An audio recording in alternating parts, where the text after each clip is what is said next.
just matching up to what Ginebra has on the floor. I think it's important that something that establishes its own game. Big victory. With the TF3 sa tinsagal ng TF ang pinalakas sa touch mobile as we go into the last 2 minutes. One clutch shot after another coming from Olsen Rosella. Nakawala si JJ Helterman. naman, Salvation! Wala! Loose ball! Picked up by Kagiwa. Teka, may loose ball foul. Teka, wala ho. Hindi ho kasi makakarinigan dito eh. Looks like a loose ball foul. It might be against San Miguel. Si Hontiveros sa matatawagan. Kenya to establish a new game time. Uy, pinanta na ni Billy Mamaril. Pinalakasan ang gusto. Para sigurado. Say that again. Danny Sigel po poste. Bihingi. Pinato na kagad. Igondo ng Hontiveros. Loose ball. Picked up by Danny Ildefonso. It goes up. Wala! Sigel! Chips it in! And we're tied at 91. Palit-palit. Very unpredictable eh. Gondor Hontiveros gets it back to Danny Sigel. Sigel to Lordy Tugade! A big shot by Lordy! TF3 sa tinsagal ng TF. Pinalakas sa touch mobile. 9 points for Lordy Tugade. That's why he's in the game. For a 3-point shot. Also has been playing good defense against Kagiwa. Ito si Helterbrand.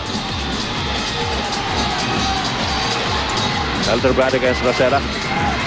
Binigay kay Sunday Salvacion! Yes! Ano yun? Dalawa lang. 2 points.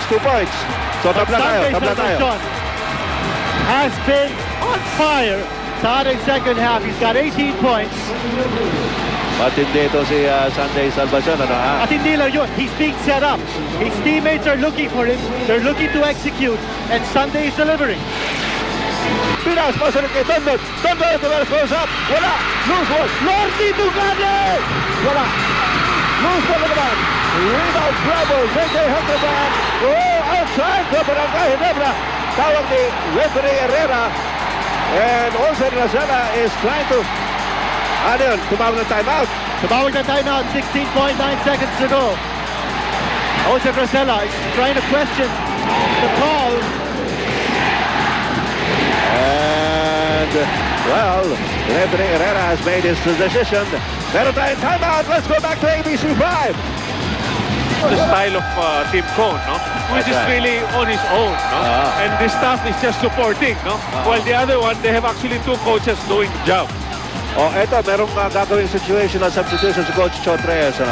Also, a little bit of controversy. Yung pagtawag ng timeout ni JJ Helterbrand, kina-question ng San Miguel. Kagiwa. 10 seconds to go. Helterbrand has it.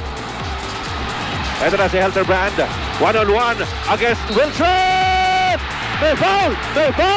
And they will send Helterbrand to the line with 2.9 seconds to go. 2.9 seconds to go. JJ Helterbrand will be sent to the line. Willie Wilson, fresh off the bench, had not played a single second in this game. Coming in to play defense, si Danny Sigel, pinaupo muna ni Coach Chot Reyes to give a chance for his defensive combination on the floor. First by Helterbrand. It's good! And Kagiwa goes over to kiss him.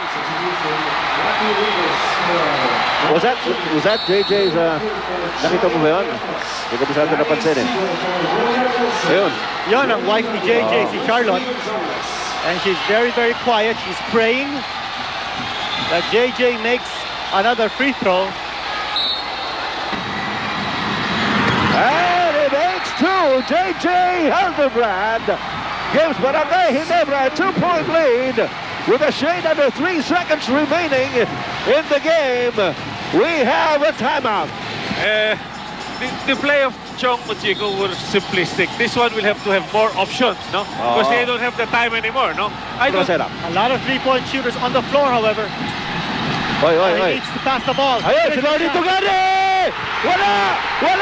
Barangay Ginebra wins it in 6 games after falling behind 0-2.